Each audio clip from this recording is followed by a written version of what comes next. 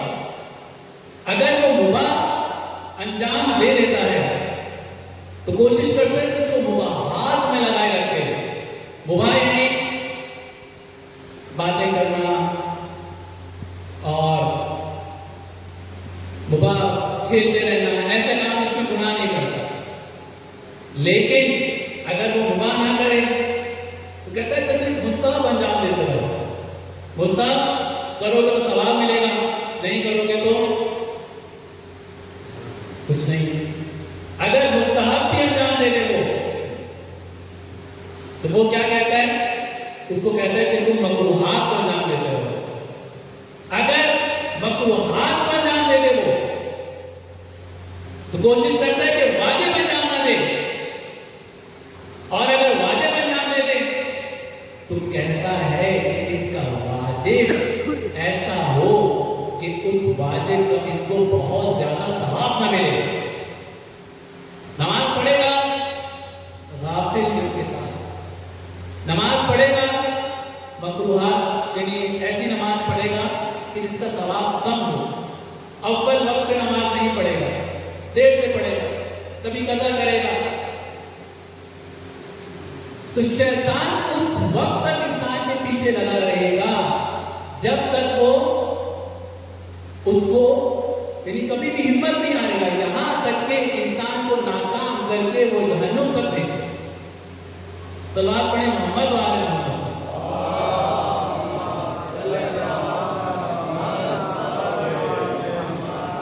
اب اگر انسان خدا کی جانب متوجہ نہیں ہوتا، اس کی یاد، اس کا دل یاد خدا سے بھرا ہوا نہیں ہوتا، تو پھر کیا ہوتا ہے؟ اس کی ضد کیا ہے؟ ذاکر، اگر انسان ذاکر نہ ہو، انسان خدا کی جانب متوجہ نہ ہو تو پھر وہ غافل ہو جاتا ہے۔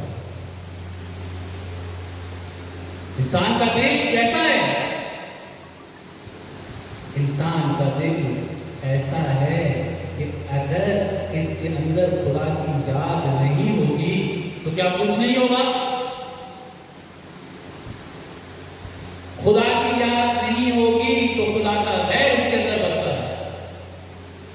اس کی مثال ایسے لے لیجیے کہ آپ نے ایک بیگ کے اندر، ایک باٹل کے اندر آپ نے ایک آکسیجن کو فل کر لیا، آکسیجن کو بھر لیا، بالکل خالص آکسیجن ہے، یعنی باقی جو گیسز ہیں اس وقت ہمارے ویکیوم کے اندر، ان گیسز کے علاوہ یعنی بالکل خالص آکسیجن ہے جو بہت فائدہ مند ہے۔ اب جب تک آپ اس کو بند رکھیں گے اندر وہی بہترین والی آکسیجن رہے گی، فائدہ مند آکسیجن۔ اگر اس کے اندر سوراخ ہو جائے تو کیا ہوگا؟ اب جب سوراخ ہو جائے گا اس کے اندر تو وہی ہوا جو باہر ہے